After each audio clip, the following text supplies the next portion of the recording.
Hello. Please mute your phones and turn your attention to the public safety announcement. In the event of an emergency at NJ Transit, your safety is our top priority. Please follow these important instructions. In case of an emergency, announcements will be made over the loudspeaker or by a uniformed police officer.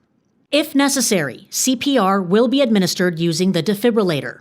Please do not approach the dais. Documents can be presented to staff at the entrance to the boardroom. Please follow the directions of NJ Transit Police and staff. Thank you, and have a safe day. Good morning. The January 30th, 2026 Operations and Customer Service Committee will now begin. I will now take roll call. Board Member Cruz. Here. Board Member Beeson. Here. Board Member McCray. Here. Board Member Thomas. Here. For the record, Board Members Cruz, Beeson, and Thomas are participating remotely. Board Member Nara is absent. There are no in-person speakers and one pre-registered telephone speaker. Comments will be limited to 3 minutes. Priority access will be given to pre-registered telephone participants, followed by any additional telephone participants who are queued to speak. Those participating by telephone, if you have not already done so, please press star 1 on your telephone keypad to enter the queue to speak. You will hear a brief tone to indicate you have successfully entered the queue. Operator, please open the floor to public comments. Certainly, and as a reminder, if you have not already done so, please press star 1 on your telephone keypad to enter the queue to speak. You will hear a brief tone to indicate you have successfully entered the queue. Each speaker will be given 3 minutes for their public comment, and a warning will be provided with 1 minute remaining and again with 15 seconds remaining. Please hold a moment while we poll for public comments. And the first public comment this morning is coming from Bill Barron. Bill, your line is live and your time will begin now. Thank you, everybody. Happy New Year as the first meeting of the year. Last Tuesday, New Jersey Transit was running Sunday service due to this snowstorm. It seemed to work okay everywhere except Montclair. I'd want to read to you some comments that I received from people in the neighborhood. One person said, the 7 a.m. train was so overcrowded. My husband got off. He said the thought of the evening commute was too much to bear. Actually, they made people get off the train because of overcrowding, and then the train apparently bypassed all the stations until Newark. Another person wrote to me, baffles me why they ran a weekend schedule. I can respect challenges with the snow, but there was a near riot, I kid you not, at Bay Street this morning. I checked schedules last night and it showed normal service for today, and then when I checked before I left, I saw the weekend schedule. Poor communication and not a good first impression for Chris and Mikey. And finally, Jack May, who is a train advocate, longstanding train advocate, and was involved with the negotiations that led to the consolidation of the Montclair-Boonton line back in the early 2000s, wrote and told me that back during the Christie administration, when John Simpson was leading New Jersey Transit, this happened then. And the agency agreed it would develop schedules that would meet expected demand on a weekday after a snowfall. Thus out came a level 1 severe weather timetable that distinguished it from the level 2, which for the most part is weekend schedule. Notice that the schedule that he attached includes 1 minute remaining to all the Montclair-Boonton line stations in town throughout the day and evening. I don't know that all the board members know this, but weekend service on the Montclair-Boonton line ends at Bay Street. It eliminates all stations, 6 stations in Montclair and others in Little Falls and on up the line, and only operates every 2 hours. There needs to be better service on weekends, period, but especially on, a weekday such as Tuesday schedule. So thank you very much. Thank you. The next public comment is coming from Nicholas Giglia. Nicholas, your line is live and your time will begin now. Good morning. My name is Nicholas Delia, speaking on behalf of my group, Route Restore Our Transit in Essex. We are a nonprofit transit advocacy organization formed around improving transit access for residents of Essex County. Our two primary goals are the implementation of hourly weekend service on the Montclair-Boonton line and the restoration of 7-day bus service for communities formerly served by DeCamp Bus. And while we understand the region experienced its worst blizzard in years this past Sunday, we believe the response to the storm was inadequate for New Jersey Transit riders, many of whom did not have the option to stay home from work on Tuesday. NJ Transit ran a severe weather level 2 schedule, which effectively implemented the weekend schedule on the Morrison, Essex, and Montclair-Boonton lines. And to compound this issue, the Montclair-Boonton line was only given a single 3-car train set. We heard numerous reports of Montclair-Boonton line trains, some of whom had to pick up the passenger load of 5 to 7 trains, not to mention the lack of service from Walnut Street to Mountain Lakes, being full by Glen Ridge, one stop from their origin, and then running express to Newark Broad Street.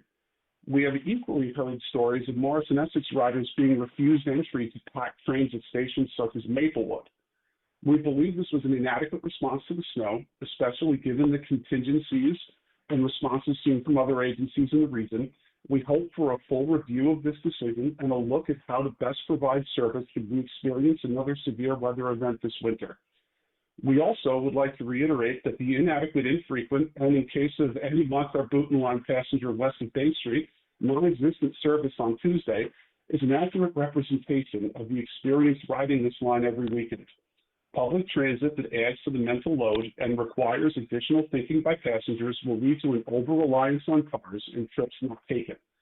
We continue to reiterate our call for hourly service on the weekend on the Montclair-Boonton line, running at least to Montclair State University, and for this new reality to be reflected in the severe weather contingency plans. 1 minute remaining. We hope funding for 2 additional train sets to provide this hourly service on weekends can be included in the 2026 appropriations for New Jersey Transit. Thank you, as always, for your time and consideration. Thank you to the workers who worked overtime to help safeguard our system against the snow, and for those who came in to provide that service on Tuesday, dealing with very stressed passengers. We look forward to continuing the conversation. Thank you. Thank you.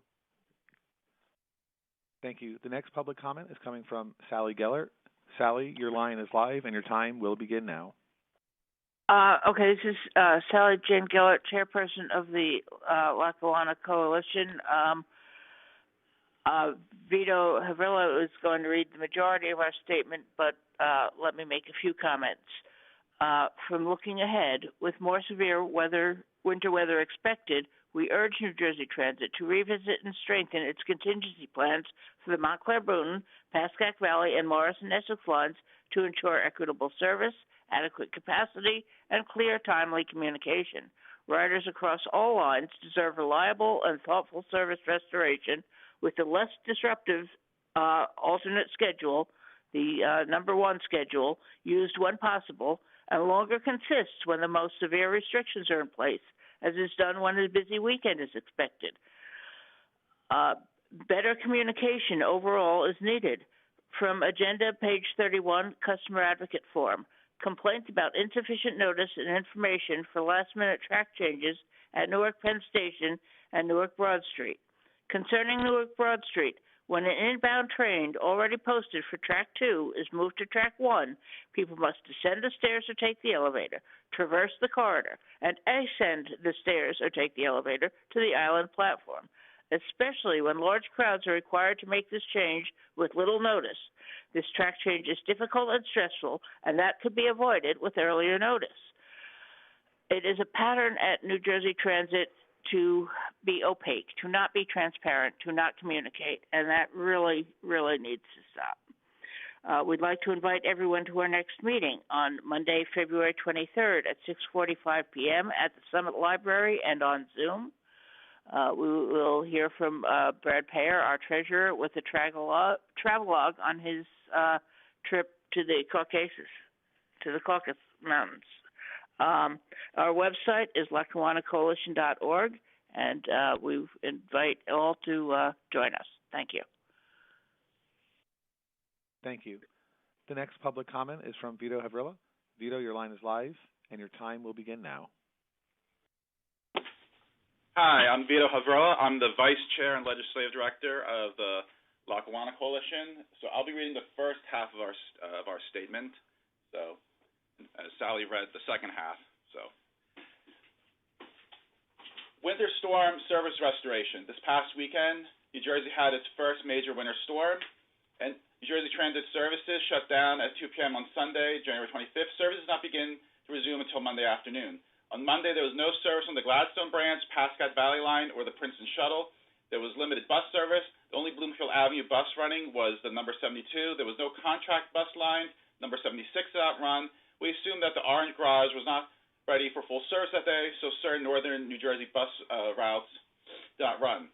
On Tuesday, NJT operated a reduced weekend schedule despite most business schools having resumed normal operations. This resulted in overcrowded, unreliable conditions on all lines impacted by the storm, particularly on the Montclair-Boone, Pascagoula Valley, and Morrison-Essex lines. The Montclair-Boone line, on the Montclair-Boone line, 2 hours service using a 3-car Aero 3 train sets were insufficient for the weekday demand. Trains skipped Bloomfield and West-Essing Avenue during the morning peak because of capacity constraints. At Newark Broad Street, trains on both the Montclair-Boone and the Morris-Essex lines were severely overcrowded.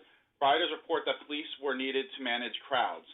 There was no service past Bay Street. This meant fewer than half the stations on the Montclair-Boone line had any service at all, an outcome not seen on other lines where service was reduced but still broadly available. Had the Level 1 schedule been in operation on Tuesday, every station would have had at least some service. Completely closed lines. Additionally, although some parts of Bergen County retained limited transit options, the Pascagoula Valley line, which serves Bergen County and Rockland County, did not operate at all on Monday. We request clarification on that decision. And then briefly, just to reiterate, with more severe weather expected, we urge NJT to revisit and strengthen its contingency plans and provide adequate service. 1 minute remaining. And as Sally said, we invite everyone to come to our meeting. It will be on February 23rd, 6:45 p.m. at the Summit Library, and on Zoom. Our website is LackawannaCoalition.org. Thanks. Thank you. The next public comment is coming from Norman Sutaria. Norman, your line is live, and your time will begin now. Yes. Hi, good morning, everyone. I echo many of the same comments that previous speakers made, but I have 3 quick points. Number 1, I want to thank every single New Jersey Transit employee. You can hear me okay, by the way? Yes, your audio is coming through. Okay, great. I want to thank every single New Jersey Transit employee and contractor who really sustained the system during the snowstorm, made it sure that everything was up and at least clear post-storm. And I know this is intense with snow followed by a hard freeze and sleet and ice. So I really appreciate everyone's efforts. Number 2, shutting down the system on Sunday was the right call. It ultimately preserves safety, equipment, as well as people, and that is amazingly important overall. I think it was a good call. And the last point that I would like to make, and this is very, very operational, there needs to be, there was Monday the ability to plan for Tuesday and the Level 2. I live and am serviced by, thankfully, the Wachusett train station, the Bloomfield train station, Newark Light Rail, and all of the bus lines that get me down to Newark on Bloomfield Avenue. I think 2 things could have happened. Number 1, there could have been cross-honoring within bus, light rail, and heavy rail tickets, paper tickets, monthly passes. If somebody showed any sort of ticket, it should have worked on a bus, on a light rail automatically. That's number 1. Number 2, I think that the customer service teams should have been dispatched along the Montclair-Boone line, along the Morrison-Essex line, to direct people and have people be able to utilize the bus lines. We heard about the train that was kicking out passengers at Glen Ridge or people that got off. There are a bunch of bus lines that go down Bloomfield Avenue to Newark Broad Street to the light rail. And I think that cross-honoring automatically, thank you, that cross-honoring could have been very, very helpful. And finally, the last thing is, and I'm not sure of this because I was not on the train at that time, our conductors briefed about all of the interconnections along their route so that they can turn to passengers and say, hi, folks, we're stuck at Glen Ridge, or hi, folks, we're at Bloomfield. You can here are the options. I know that it's the ABCs and you rely on people, but having that come from conductors or passenger assistance folks would be very, very beneficial, especially as we face storms in the next 2 weeks. Thanks. I appreciate it. Thank you. And there are no further participants in queue to make a public comment at this time. Thank you, public speakers. Do any board members have any questions or comments? Okay. The first staff report is the Operations and Customer Service Update. Anthony Greco. Thank you, Megan, and good morning, board members and members of the public. And before turning it over to Jack Trabacchino to begin with the rail report, and in light of the customer comments we just heard, I thought it was important to begin with a recap of this past weekend storm and the impacts it had on the system, our service, and our safety-first approach to operational decisions. So the region was and still is recovering from what news reports characterized as a, quote, massive winter storm that dropped up to 12 to 18 inches of snow across many areas of the state. Sustained temperatures of 20 degrees or more below freezing created hazardous conditions for infrastructure, equipment, and customer and employee access all week. In fact, roadways and side streets are still not fully cleared. In fact, I left the house this morning and it was 2 degrees with a real feel of minus 9 degrees. So this isn't just cold, these are extreme temperatures. Now, President and CEO Calori was clear. Every operational decision was guided by 2 core principles. First and foremost was protecting the safety of our customers and employees, and compromising on that principle was never an option. And second, keeping the customer experience at top of mind. We don't operate on a run until we fail model like others. We operate as long as we can safely and reliably get people to and from their intended destinations. The last thing we would want to do is bring somewhere in the middle of a storm like that and have to suspend service without ample notice to get those people back to their origins, stranding them with no way to return. At the height of the storm, the risk of trees coming down on overhead wires was significant. Had that happened, we could have left hundreds of passengers stranded on a train without power or heat between stations in dangerous temperatures. In that scenario, the question would rightly be why we chose to operate at all. And that's why safety, and not hubris, guided our decisions. Now, despite the impacts that a storm of this magnitude had on our state, within 12 hours of the snowfall ending early Monday morning, we had service operating on every mode, rail, bus, light rail, and access link, at some level across the system. All 3 light rail systems were the first to come back online, resuming on a regular weekday schedule beginning at the start of the service day on Monday, January 26th. Bus service began operating 21 routes in North, Central, and South Jersey at 10 a.m. on Monday, along with limited access link service, with a gradual ramp up throughout the afternoon up to nearly 200 bus routes by the end of the day. A bus and access link service resumed a regular weekday schedule with the start of the service day on January 27th. Rail operated until 2 p.m. on the day of the storm, which was Sunday, and on Saturday we notified customers, giving them nearly 24 hours advance notice, and even included the last trains operating in each direction on each rail line for Sunday. Rail service resumed on Monday at noon on all but the Gladstone, Pascack Valley, and Princeton-Dinky lines on a severe weather schedule level 2, which is essentially a weekend schedule. Rail continued to operate on this schedule on all rail lines, including the Gladstone, Pascack Valley, and Princeton-Dinky lines, with the start of the service day on Tuesday, January 27th. And rail resumed a regular weekday schedule on all rail lines with the start of the service day on Wednesday, January 28th. And cross-honoring was in effect throughout that entire period among rail, bus, and light rail to give customers maximum flexibility. So our focus was not just on running trains to say we were running trains, but on running service that we could safely and reliably support coming out of a significant storm. A weekend rail schedule allowed us to restore service in a way customers could count on, rather than over-promising and under-delivering. Unlike some other transit systems in the region that were promising service levels they ultimately could not support, and that was reflected in news coverage and customer feedback on social media, New Jersey Transit was transparent and honest with customers about the level of rail service we could reliably operate. And that transparency set realistic expectations, and allowed customers to make informed decisions about their commutes. We were also clear that delays were still possible and asked customers to build in extra travel time. While the snow stopped falling, the temperatures remained well below freezing. And sustained extreme cold temperatures impacts critical systems, including electrical components, door mechanisms, key track infrastructure such as switches, and all the issues that other transit systems were contending with, and we communicated that reality clearly and early. We acknowledge that the reduced rail schedule on Tuesday resulted in crowding on some weekday trains, particularly during the morning peak. As conditions improved, we added extra trains. Throughout the morning to relieve congestion, we also added additional service during the afternoon peak period to further reduce crowding where demand is highest. And I think it's important to keep in mind that New Jersey Transit is the largest statewide transit system in the nation, serving a vast and complex network. And that network spans 5,325 square miles.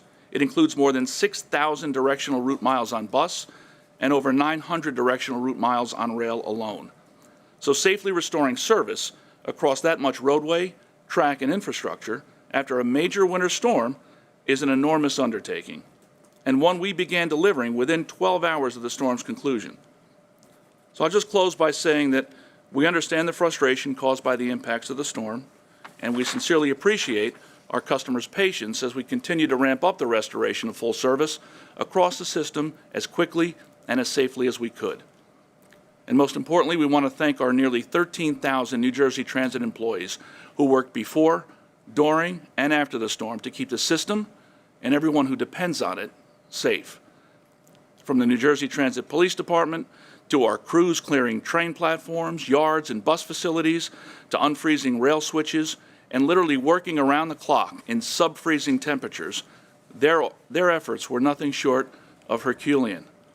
And because of them, New Jersey Transit was able to begin restoring service across every mode within 12 hours of the conclusion of this major storm. So with that, we'll move on to presenting the December Operations and Customer Service Committee report this morning. Deanna Sumner from my team, who heads up customer service, will moderate and provide the customer service updates. And the heads from each of the operating divisions will report out on their respective areas. So with that, I'd ask everyone to turn to the next page, and I'll turn it over to Jack Trabacchino, our Chief of Schedules and Service Design, who's filling in for Senior Vice President and General Manager of Rail Operations, Jim Sincaglia, to begin with the rail report. Jack? Thank you, Anthony, and good morning. We'll start with on-time performance. As you can see from the top left chart, when factoring in all causes, overall on-time performance, or OTP, was 87.7% in December, down from 89.6% in November. When adjusted to remove the impact of Amtrak-related causes, December OTP increases to 90.8%, just down from 92.1% in November. You can also note increases in on-time performance for individual rail lines such as the Northeast Corridor, which improves by 6% from 84.3% to 90.6%. Moving to the next slide.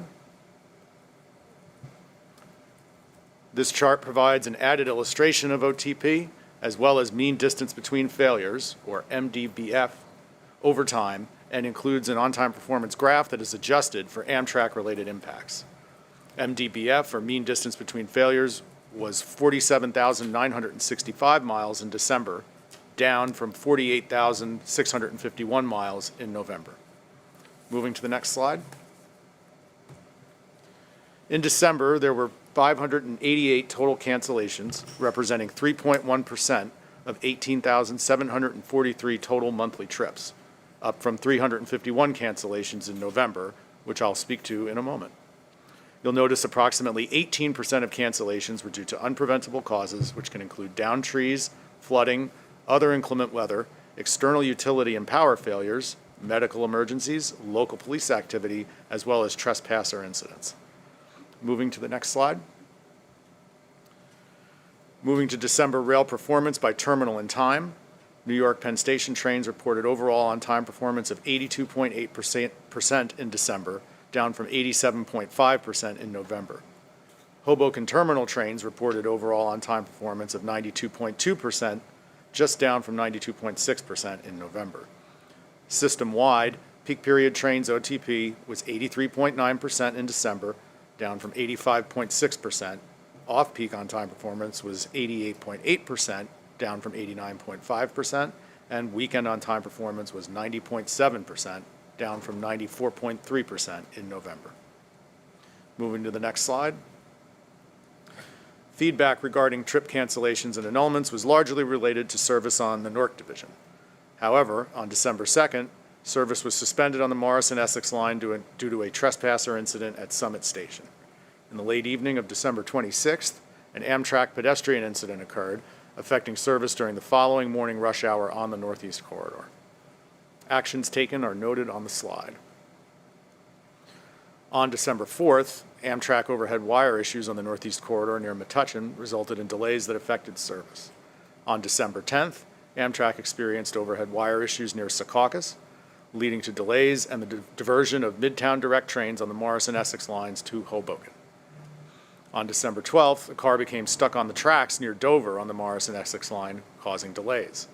On December 14th, inclement weather on the Gladstone line resulted in a low-hanging tree becoming entangled in the overhead wires, which caused delays. On December 16th, inclement weather affected the Morristown line, leading to delays. On December 17th, in Little Silver on the North Jersey coastline, a vehicle obstructed the tracks, resulting in delays and cancellations. On December 19th, a New Jersey Transit train made contact with another New Jersey Transit train in Montclair, resulting in a minor derailment and significant delays and a number of cancellations. Actions taken are noted on the bottom of the slide. Moving on to the next slide, I will turn it over to Deanna. Thank you, Jack. Beginning February 13th, Amtrak will perform critical work to transfer one track of rail service from the century-old Portal Bridge to the new Portal North Bridge over the Hackensack River.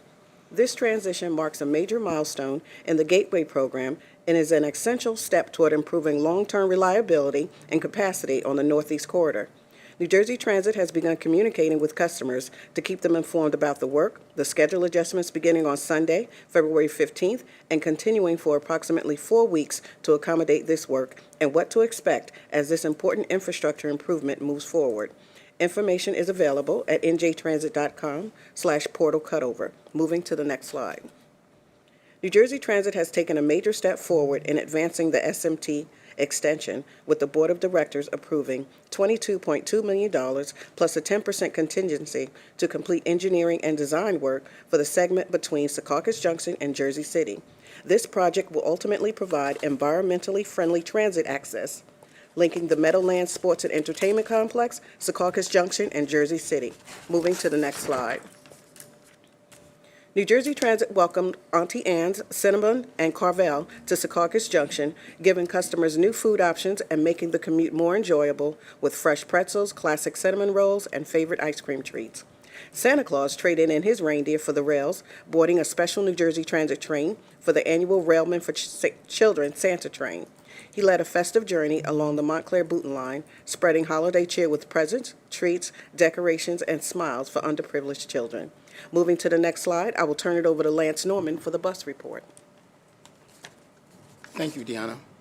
Looking at the bus charts, overall on-time performance in December was 89.8%, down from 91.4% in November, and just shy of our goal of 90%. On-time performance at our major terminals in December was as follows.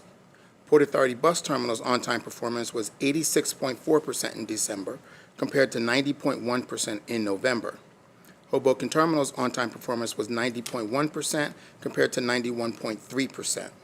Atlantic City OTP was unchanged at 97.9%. Newark Penn Station on-time performance was also unchanged at 94.9% in December. Walter Rand Transportation Center on-time performance was 90.6%, up from 89.9% in November. Irvington Bus Terminal's on-time performance was 90.5%, up from 86.8% in November. Moving to the next slide. Trip no-show feedback can largely be attributed to operator availability. Actions taken are noted on the slide. Trip delay feedback was greatest in the Northern Division. The delays were due to a variety of factors, including traffic, ridership, congestion, detours, mechanical issues, accidents, weather, and construction. Service delays affecting the Port Authority bus terminal throughout the month was affected by traffic and gridlock alert days due to the holiday travel. On the 9th, a disabled bus on the suburban bus level and heavy delays in Leonia for lines 165 and 166 contributed to the issues. On the 12th, heavy traffic condition led to delays up to 15 minutes. From the 16th to the 19th, heavy traffic on Route 495 and a disabled private bus on the 19th caused delays. On the 18th and 26th, service was impacted by inclement weather. From the 22nd to the 24th, heavy traffic into the Lincoln Tunnel, a slowdown near Pleasant Avenue, and an accident on the Helix contributed to delays. On the 29th, an accident at the entrance of the South Tube, a disabled bus in the North Tube, and heavy holiday traffic caused delays. Newark Penn Station services experienced delays on the 11th, 17th, and 19th due to construction that prompted road closures and detours affecting multiple lines, a bus and vehicle accident, passenger assistance needs, and closures for construction and utility repairs. Actions taken are noted at the bottom of the slide. Moving to the next slide, I'll turn it back over to Deanna. Thank you, Lance. New Jersey Transit recently began operating the number 12 route in Bayonne, continuing service to stops previously served by Broadway Bus Company. To welcome riders, our customer experience team was on site to greet some of the very first customers. The reconstruction of the Hoboken bus terminal also reached a major milestone, allowing bus operations to begin operating out of the new facility. Select bus lanes have reopened, and customers no longer use the interim bus terminal. Moving to the next slide, I will turn it over to Greg Woods for the light rail report. Thank you, Deanna. Overall, light rail on-time performance was 93.5% in December, down from 95.4% in November. By line, on-time performance for December was as follows. Hudson Bergen Light Rail on-time performance was 90.9% in December, down from 92.2% in November. Newark Light Rail on-time performance was 98.4% in December, down from 99.3% in November. And Riverline on-time performance was 91.2%, down from 94.7% in November. Light rail equipment reliability measured as mean distance between failure, or MDBF, is as follows. Newark Light Rail MDBF was 4,511 miles compared to 4,586 miles. Riverline MDBF was 2,686 miles compared to 2,818 miles. And Hudson Bergen MDBF was 12,118 miles, down from 12,818 miles. Moving to the next slide. Trip delay feedback was predominantly related to Hudson Bergen Light Rail service. Increased door-related failures as a result of customer interference during heavy peak period boardings continued to occur. On December 5th, an incident involving a cyclist at 2nd Street Station contributed to service delays. Actions taken are noted at the bottom of the slide. With respect to parking feedback for the HBLR stemmed from the new parking policy that went into effect January 1st, 2026. NJ Transit has restricted overnight parking after 3 a.m. and ended free weekend parking at all light rail station parking lots. The new policy was implemented because parking lot spaces were being occupied by several hundred cars belonging to nearby residents who were not commuting on the HBLR, which impacted the ability of HBLR customers to secure parking to ride the system. NJ Transit will monitor capacity and work with municipalities on a solution that may allow overnight parking in our lots at local market rates. Actions taken are noted at the bottom of the slide, and as we move to the next slide, we return to Deanna. Thank you, Greg. New Jersey Transit President and CEO Chris Kalari was recently joined by New Jersey Transit Police Chief Christopher Trusillo and Senator Troy Singleton to mark a key milestone on the River Line with the unveiling of the first vehicle to feature a fully renovated passenger compartment and a recent engine overhaul. This work is part of New Jersey Transit's ongoing upgrades to systems and equipment as the agency transitions operations and maintenance in-house. We also unveiled a vehicle that is wrapped in special graphics to celebrate America's 250th birthday. Moving to the next slide. This month, we posted a reminder for customers that they can see real-time train arrivals for the River Line using the My Light Rail feature in the New Jersey Transit mobile app. We also issued posts on the Newark Light Rail about trains operating on a holiday schedule for Christmas. Lastly, we shared messaging on the HBLR to remind riders that overnight parking is prohibited at all stations. Moving to the next slide, I will turn it over to Namika Parker for the Access Link report. Thank you, Deanna. Access Link on-time performance was 95.2% in December, down from 96% in November. We served 133,131 total riders in December. The top issues generating feedback were service delays with 32 and scheduled service with 9. We received 138 commendations for the month of December, with 77 of them for our Access Link Operations Center staff. An example of a commendation we received includes H. Caro. The client called to commend Region 5 operator Edwin Canelos. She said the operator was wonderful and helped her in many ways. She almost left her phone, and he reminded her of her phone before she disembarked. When her wheelchair wouldn't move, he pushed it for her and helped her. She stated he was also nice to the other customers. She thought it was very kind of him and that he was really nice. Moving to the next slide. Service delays. The feedback was largely related to customers who experienced late arriving vehicles. Most of the delays were attributed to operators encountering increased traffic. As always, we continue to monitor and work with our service providers to ensure they are proactively managing service as required and making changes to promote efficiency and alleviate customer inconvenience. The actions taken are noted on the slide. The feedback in the category of scheduled service was largely related to reservation errors. Some of the errors found were rides booked for the wrong date, the incorrect address, and adding a companion. All errors were addressed with the corresponding agent. We will continue our quality assurance efforts to monitor in-house staff to minimize errors and reduce customer inconvenience. Again, actions taken are noted at the bottom of the slide. Moving to the next slide. Social media is a critical component of our Access Link communications. In December, we posted to inform customers that Access Link has added appointment time booking statewide. Now customers can reserve trips using the requested pickup or drop-off time. We also shared a reminder encouraging Access Link customers to contact us directly if they misplace an item while on board. Moving to the next slide. On December 4th, Access Link staff attended an outreach event at Old Bridge High School focused on educating the public about our accessible services. The event was attended by approximately 70 participants, including children, parents, teachers, and social workers. Many of the children actively engaged by asking questions, learning about services firsthand, while informational brochures were provided for families to take home. Moving to the next slide, I'll turn it over to Deanna. Thank you, Namika. Customer service received 32,442 calls in December. The 13-month rolling average was 38,444 calls. The average speed of answer for the Transit Information Center was 17 seconds, exceeding our goal of 30 seconds. The agents answered 96% of the calls in December. Moving to the next slide. New Jersey Transit received 171 commendations system-wide for December. I will read one to highlight the positive impact our staff has on the individual customer experience, in this case, a rail customer. I witnessed a conductor on December 14th exhibiting exemplary patience, kindness, and professionalism in dealing with a large group of non-English speaking passengers. He went far above and beyond to be helpful. He even used Google Translate to communicate with them. He was extraordinarily resourceful and empathetic. I think New Jersey Transit is lucky to have him representing you. I know I would be very proud and blessed if he were on my team. Moving to the next slide.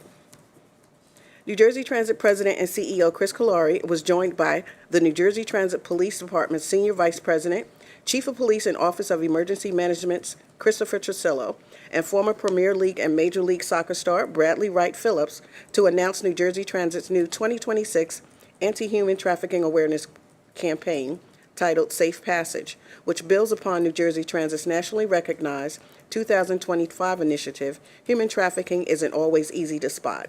The Safe Passage campaign places a renewed focus on public safety and awareness as the tri-state area prepares to welcome over 1 million visitors for the FIFA World Cup 2026. As part of the announcement, New Jersey Transit unveiled 2 specially wrapped buses that will operate statewide throughout January in recognition of National Human Trafficking Prevention Month. Moving to the next slide. On this page, we'll review social media reach and engagement. In December, New Jersey Transit social media messages were seen over 6 million times, which generated over 356,000 engagements and more than 25,000 visits to njtransit.com. During the month of December, the social media team sent 5,785 messages. This number represents a combination of informational posts and responses to customer inquiries. Moving to the next slide. Our New Jersey Transit Police Department continued its strong social media presence. The New Jersey Transit Police Department issued posts reminding customers to remain aware of their personal belongings and to avoid leaving items behind.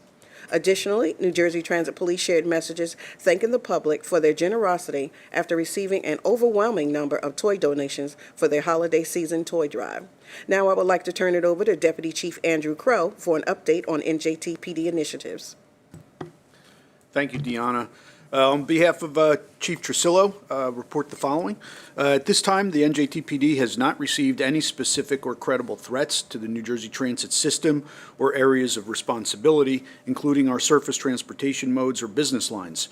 The NJTPD continues to monitor events globally and domestically, including the threat to transportation, any events that may affect New Jersey Transit operations or pose a threat of a counterterrorism or criminal concern. OEM. New Jersey Transit's Office of Emergency Management is leading the NJT planning efforts for the 2026 FIFA World Cup, conducting weekly internal and external coordination meetings with regional partners. They have participated in several tabletops and functional exercises. NJT Incident Action Plan is under development. In support of these preparations, NJ Transit OEM offers monthly ICS training for New Jersey Transit employees and our external partners. Additionally, OEM continues to manage special events impacting our transportation network through the EOC. Planning efforts are underway at this time as we prepare for the New York City St. Patrick's Day parade. OEM continues to monitor and provide weather-aware products, ensuring employees and operational units have current weather data that may impact New Jersey Transit operations as we work through this winter season. The NJT EOC has had several weather-related activations over the past several weeks. The weather that we're all experiencing brings about challenges to the police department in regards to those that are unhoused entering onto the system. As such, our outreach officers are out there every day. Since the beginning of the year, District 2, Newark Penn Station, 490 encounters, and 135 of those individuals accepted services. The state's Arrive program assisted us in 7 of those encounters. In Districts 3 and 4, which consist of Hoboken and Secaucus terminals, 42 encounters, and just under half, 20 accepted services. In Districts 5, 6, and 7, which is Trenton, Camden, and Atlantic City, 112 encounters and 84 accepted services. In regards to crime, year-to-date, Part 1 crimes are down 16% compared to this time last year, as well as thefts, which we have seen a decrease in thefts on the system by 34% compared to this time last year.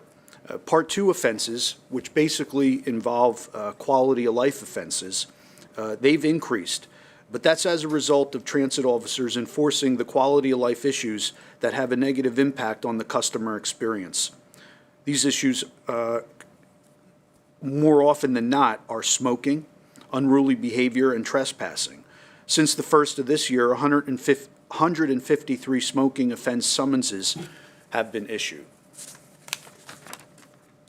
Employee assaults. Since the beginning of the year, 5 bus operators were the victims of assault. We've had 0 assaults on train crews since the first of the year, and 8 New Jersey Transit police officers have been assaulted. In regards to quality of life offenses and the customer experience, Deanna Sumner's team receives customer service complaints and reports, and any of those complaints or reports that are deemed to have a law enforcement component to it are relayed to the Deputy Chief of Operations, where it's disseminated out to the commands. If a complaint or a report has contact information in it, the commanding officer or his or her delegate reaches out to that customer and has those conversations where we're able to obtain specific information, more information than sometimes what's contained in the customer service complaint or report, where we're able to mitigate whatever's happening to that customer along their transit journey. Much like a local police department relies on information from its residents, we too rely on our community, and that's the customers that use the system. 2025 year in review, calls for service and proactive events, 132,826. We conducted 5,421 explosive sweeps. We had 1,761 counterterrorism deployments. OEM conducted 4 full-scale exercises. The EOC was activated 17 times. We responded and assisted 7,030 medical events. 7,207 New Jersey Transit buses were swept by K-9. We conducted 8,175 train patrols, including light rail vehicles. We received and responded to 1,553 text tips, and that's important. We conducted 45 drone flights over large-scale events, including critical infrastructure. In total, we made contact with 5,261 unhoused individuals. And I'd like to end this report by acknowledging that the New Jersey Transit Police Department collected thousands of donated toys and gifts throughout the recent holiday season. To help distribute donations throughout the city of Newark, we collaborated with the Rutgers University Police Department for their annual Winter Blessing Drive. At the culmination of this large-scale initiative, New Jersey Transit police officers, Rutgers PD officers, and NJIT police officers, New Jersey Transit employees, and additional volunteers visited schools, shelters, and families to spread joy throughout the community. Despite our increased holiday patrols to protect the transit system, officers participated in this drive to ensure that many children and families within our state's communities were not forgotten. We were humbled at the generous donations and proud to partner with Rutgers University again for such a great cause. I turn back. Thank you, Deputy Chief Crow. Moving to the next slide. And we'll close with a slide that illustrates the press releases we issued during the month. And that concludes the Operations and Customer Service Report. Thank you. Do any board members have any questions or comments?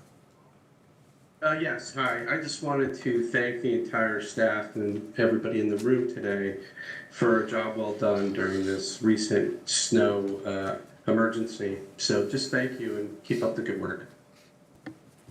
Thank you. Any additional questions or comments? Okay, next is the Customer Advocate update from Bowman. Thank you, Megan. Good morning, everyone.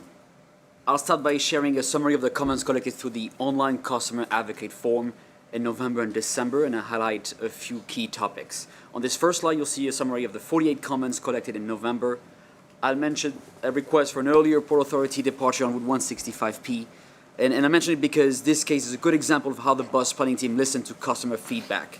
An adjustment was made as part of the new schedule effective January 9, and the first departure is now 20 minutes earlier. We also got a little uptick in waiting room issues as temperatures began to drop. Several concerns related to waiting areas were reviewed and addressed. Give a couple of examples. New heaters were installed in shelters at Metro Park Station, and an issue with the Newark Broad Street waiting room closing too early on weekends was also resolved. Next slide, please. On this slide, you'll see a summary of the 45 comments collected in December. I wanted to highlight the increase of parking rates at select lots because it's one of the main topics of conversation when the increase was announced last month. To show that these concerns were not ignored, I made it one of my focus area for December, and I'll discuss it a little bit more later in my presentation. We also got requests for increased service on Route 021. This is another good example of how customer feedback can lead to service adjustments. Following concerns about crowding on this route specifically, the planning team increased capacity by adding multiple trips in both directions throughout the day. These changes took effect on January 9, and based on feedback so far, they made a noticeable difference. I plan to ride Route 021 myself next week to experience the changes firsthand. An additional adjustment were made on other very busy bus routes, including routes 158 and 119. Next slide, please. As you know, I also like to share a brief summary of topics raised on social media, X and Blue Sky, starting with the comments collected in November. There was an uptick in complaints related to train delays, cancellation, and resulting overcrowding. I shared these concerns with the rail team, which experienced a particularly challenging sleeper rail season in November, followed by an increase in mechanical issues in December. HBLR, which was also transitioning to a new operator during this period, experienced multiple service issues as well, and they were highly commented on social media. I think I want to highlight that the good news here is that the teams continue to deploy the new real-time departure LED signs, and so passenger information is steadily improving as a result. Next slide, please. This slide summarizes the social media comments collected in December.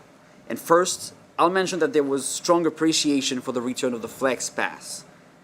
As NJ Transit CEO Chris Collery announced at the end of 2025, the Flex Pass is coming back as a 21-way fare product offered at a 15% discount. This fare was very popular with customers before it was temporarily retired in 2024, so I'm especially glad that thanks to the support of key team members in marketing, finance, and IT, we were able to bring it back. Special kudos to Anthony and Vaughn for their work on this project. Very much appreciated. Affordability remains one of customers' top concern, and it's encouraging to see that NJ Transit was able to respond despite ongoing budget constraints. We also received concerns about crowding management at Newark Penn Station during service disruptions, particularly when platform fare collection was underway. Crowding at Penn Station has been a challenge for a long time with the station layout, especially in the 7th Avenue concourse, and we're brainstorming ways to improve this. But in the meantime, I can also tell you that NJ Transit planning team is working on a new signage plan that may help as well. And I'm glad to mention that the team welcomed passenger feedback to help strengthen that effort. So thank you to them. Next slide, please.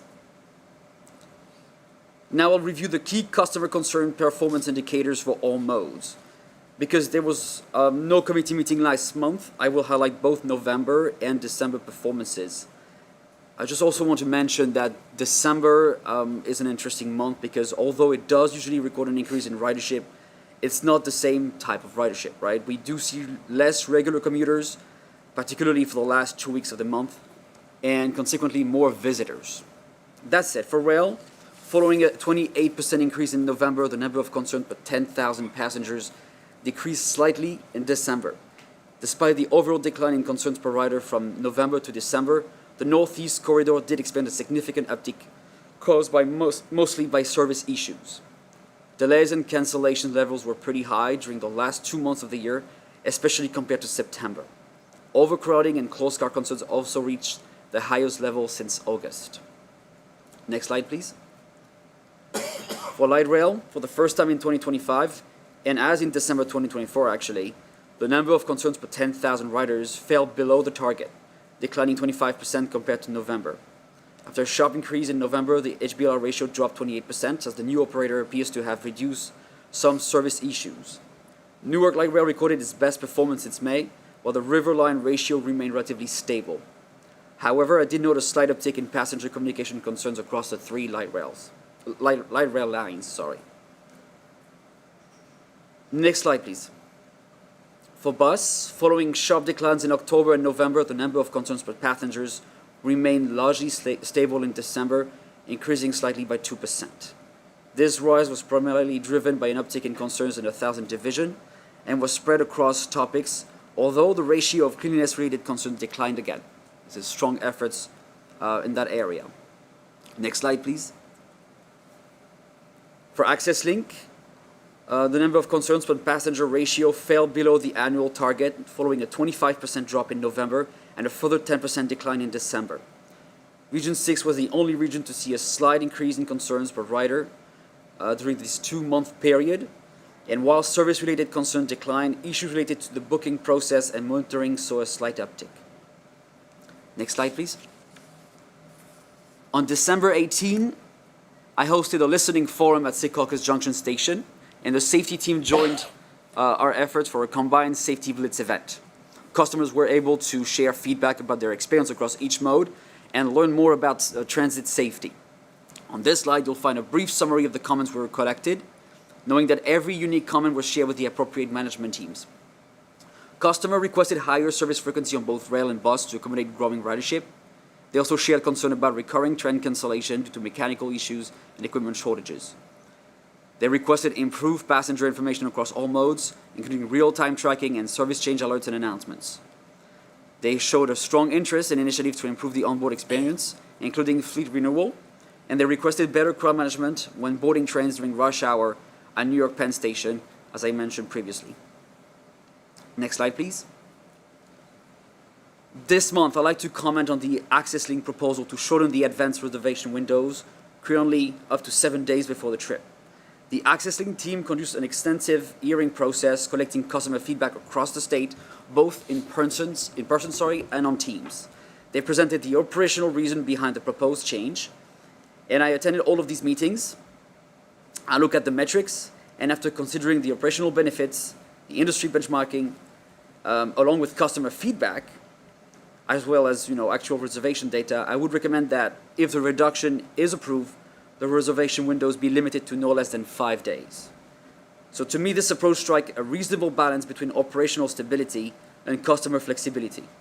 Given that more than 80% of bookings are already made within 5 business days, the transition should be relatively manageable for customers.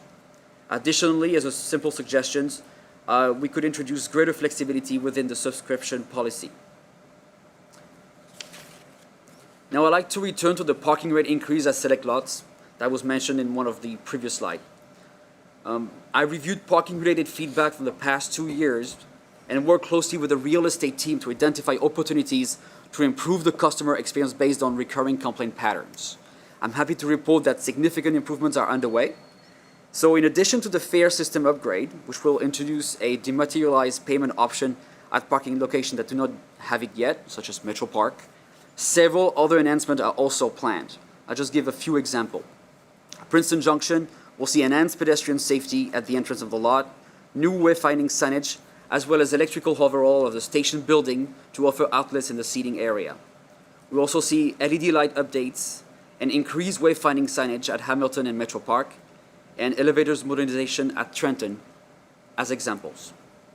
Now, to conclude on this report, and even though it's not on the slide here, I'd just like to highlight the ongoing outreach efforts by the customer experience team ahead of the Portal Bridge cutover, which will begin on February 15. I joined the team at multiple stations across the rail network already, including Maplewood, South Orange, Bloomfield, and Princeton Junction, to engage with customers and invite them to share feedback or concern about the outage.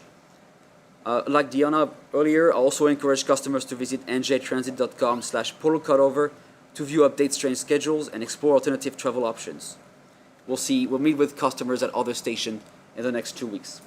That's what I have for this month, Megan. Thank you. Thank you. Do any board members have any questions or comments? Okay, next is the cost of service update. Jacqueline Sanford. Thank you, Megan. This slide presents key performance indicators related to our cost of service. Specifically, fare box revenue per passenger, subsidy per passenger, cost per passenger, total cost of service, and fare box recovery rates. In December, across all modes and on an average per passenger basis, we recognize revenues of approximately $4.38 on costs of $14.55 for a recovery ratio of 30%. Per passenger subsidies of between $4.85 and $9.63 were required for bus, rail, and light rail service, with fare box recovery ratios of 37% for bus, 43% for rail, and 9% for light rail. Access Link's recovery ratio was 2%. Thank you. This concludes my report. Thank you. Are there any board member questions or comments? Okay, that concludes the agenda for the Operations and Customer Service Committee. The Administration Committee meeting will begin at 10 a.m. Thank you for your participation. You may disconnect. Thank you.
Good morning. The January 30th, 2026 Administration Committee meeting will now begin. I will now take roll call. Board Member Marocco.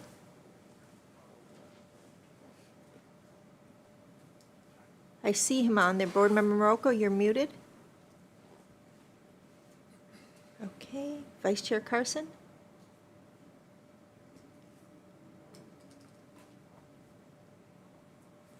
Vice Chair Carson, it looks like you're muted too. Are they hearing us? Oh, wait, now I can hear you. Okay. Board Member Marocco, can you hear us? I can. Okay, wonderful. Board Member Casimir? Here. Board Member McCray? Here. Board Member Thomas? Here. Board Member Zevalov? Here. For the record, Board Members Marocco, Vice Chair Carson, and Board Members Thomas and Zevalov are participating remotely. Next is public comments. We have no in-person speakers and no pre-registered telephone speakers. Those participating by telephone, if you have not already done so, please press *1 on your telephone keypad to enter the queue to speak. You'll hear a brief tone to indicate you have successfully entered the queue. Operator, please open the floor to public comments. Certainly. And once again, as a reminder, if you wish to join the queue to make a public comment at this time, you may press *1 on your keypad. You will have 3 minutes, and a warning will be provided with 1 minute remaining, and again with 15 seconds remaining. Once again, please press *1 on your keypad at this time if you wish to join the queue to make a public comment. Please hold a moment while we poll for public comments. And there are no participants in queue at this time to make a public comment. Thank you. Next is the financial update. Jacqueline Stanford. Thank you, Megan. Today I'm presenting New Jersey Transit's financial report representing the 6th period of fiscal year 2026. Additional information related to key performance indicators, vacancy trends, revenue and ridership, and profit and loss details not presented can be found in the appendix to this presentation. Page 1 of the report shows a summary of fiscal year-to-date operating results as of December.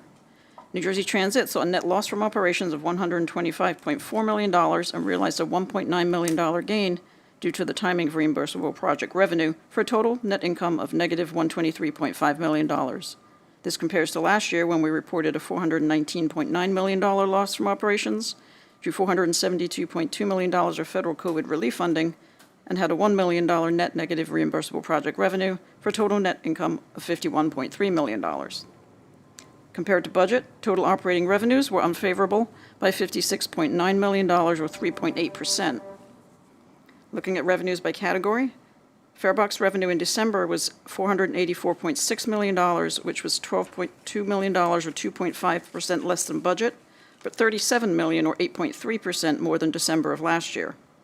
Commercial revenue from various sources totaled $65.2 million in December, or $19 million less than budget, due to the delay in receipt of property sales. State operating assistance, including the CTF, was $416.2 million in December, reflecting the monthly receipt of assistance scheduled to total $832.5 million in fiscal year 26. Funding from the New Jersey Turnpike Authority was $235 million, reflecting the monthly receipt of assistance scheduled to total $470 million in fiscal year 26. Lastly, other grants and assistance, consisting primarily of federal funding for preventive maintenance as well as clean energy funding, totaled $244.7 million, or $25 million less than budgeted, partially due to timing of receipts. On the expense side, year-to-date total operating expenses were $68.5 million, or roughly 4.6% more than budget. This is largely due to a continuing low percentage of vacant positions, as well as increased use and cost of materials and supplies. Revenues and expenditures together resulted in net income from operations that was $125.4 million unfavorable to budget. On page 3 is a view of farebox revenues by mode over the past 12 months. The dashed line at the top of each graph is the budgeted revenue, while the solid line represents the actual revenue since January of 2025. Revenues through April followed budget trend but lagged in May and June. Revenues returned to 101.1% of budget in July and were 90% of budget in December. Rail and bus revenues were 103% and 90% of budget, with rail at 4% more and bus at 2% more than December of 2024. Page 4 highlights select major balance sheet items. New Jersey Transit's operating cash balance on December 31st was $71.1 million. There was a $260 million balance on our credit facility, and we had a long-term debt balance of $1.7 billion. Thank you. That concludes my report. Thank you. Do any board members have any questions or comments? No? Okay, next is the Human Resources Update. Jignasa Desai McCleary. Good morning. Before reviewing the hiring numbers for the months of November and December, I'd like to highlight a few recent departmental initiatives. For police recruiting, all scheduled police academy classes have been successfully staffed with an additional group of approximately 10 recruits pending hire for the February academy. In November and December, outreach focused on strengthening and recruiting pipelines for hard-to-fill roles across surface, transit, and rail operations, targeting 24 roles in November and 19 in December. We deepened partnerships with military organizations, Department of Labor offices, workforce boards, and technical schools through job fairs, information sessions, and advisory boards. These efforts resulted in candidates hired, multiple applicants in process, and new partnerships that expand across to diverse talent pools. Overall, outreach continues to increase visibility of New Jersey Transit career opportunities and build a sustainable pipeline to support current and future workforce needs. Our very famous and successful New Jersey Transit internship team has officially kicked off preparations for the summer 2026 internship program. Internship opportunities went live on January 2nd, 2026, and the program will run from June 8th through August 14th, 2026. As of January 26th, we have received over 7,000 applications for 60 internship positions. Students interested in the internship program can continue to email our internship team at njtsummerintern@newjerseytransit.com or head to newjerseytransit.com/intern for more information. Now I will read the key metrics and updates as shown on the screen for November. November saw an overall vacancy rate of 4.07%. Of those vacant positions, 73 were in administration, 281 were in bus operations, 64 were in rail operations, 113 were in light rail and contract services. 97 new hires joined us in November, including key hires of 45 bus operators, 6 bus servicemen, 16 locomotive engineer trainees. In total, there were 11 promotions in November, 8 job reclassifications, 12 retirements, 43 other separations, 84 suspensions, and 4 discharges. For the month of December, we saw an overall vacancy rate of 4.19%. Of those vacant positions, 102 were in administration, 269 were in bus operations, 63 were in rail operations, 113 were in light rail and contract services. 110 new hires joined us in December, including key hires of 47 bus operators, 7 bus servicemen, and 30 police officer trainees. In total, there were 15 promotions, 6 job reclassifications, 18 retirements, 57 other separations, 107 suspensions, and 5 discharges. This concludes the HR dashboard for the months of November and December. Thank you. Thank you. Do any board members have any questions or comments? Okay. Next is the Equal Employment Opportunity and Affirmative Action Update. Naeem Din. Good morning. Thank you. Starting with the highlights page, there were 33 open complaints at the end of December 2025. Through visits to our facilities as well as through print and electronic media, we continue to reach out to employees and disseminate information about our EEO policy, our mission, and the role we play in the organization. In 2025, 43 such visits were conducted. This includes visits to rail lines, major surface transit and bus, corporate, and police facilities. We also continue to provide online and in-person training on prevention of harassment and discrimination to new employees, newly hired or promoted supervisors, as well as participants in the Assistant Conductor Training Program and Locomotive Engineer Training Program. The next slide shows the number of new complaints that were opened as well as those that were closed each month during the previous 12-month period. During November and December, our office opened 18 new complaint investigations and concluded 5 pending investigations. Next slide shows the number of investigations that were previously opened and the status of those investigations at the end of December. So as you can see, in 2024, we opened 95 new complaint investigations. However, that number dropped to 69 in 2025. And the last remaining case for 2024 is being concluded as I speak. Next slide, please. So this slide provides the basis for all pending complaints which were open as of December 31st, 2025. The most frequently alleged basis for complaints were race discrimination, which was 17%, sex discrimination, 21%, and retaliation, 21%. And that concludes my report. Thank you. Do any board members have any questions or comments? Okay, that concludes the agenda for the Administration Committee meeting. Thank you for your participation. You may disconnect. Thank you.